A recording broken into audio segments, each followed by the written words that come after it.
So give me an example so people know I'm not just making this crap up. Well, I mean, just like when I had nothing, I already knew I was driving like Ferraris and Porsches and stuff because I always wanted those cars. I already knew I was going to have them.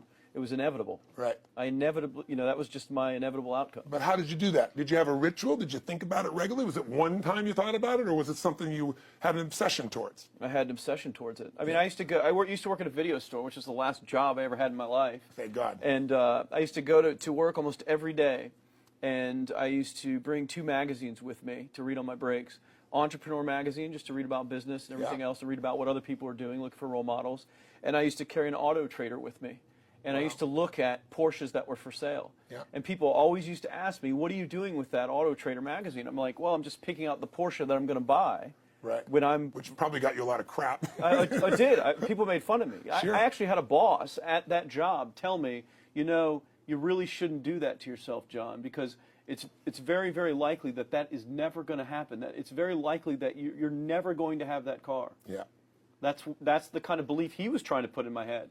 And I was like, no, you don't realize that it's inevitable that I will drive here sometime in the near future with that car when I'm not working for you and drop movies off for you to put back on the shelf. And that actually happened. And it was one of the most fulfilling days of my entire life. And the great thing was when I pulled up in this car, I was in my mid-20s. Yeah. A car that most mid-20s. What kind of car was it? It was a Porsche 911 Turbo. It was a convertible and everything. It was a beautiful car. It was one I always dreamed of having.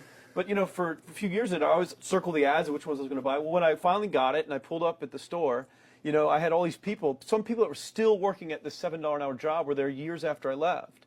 And I'll never forget this, even the boss and stuff. And the reaction of the people was like, wow, that is awesome. Yeah. Is that your dad's car?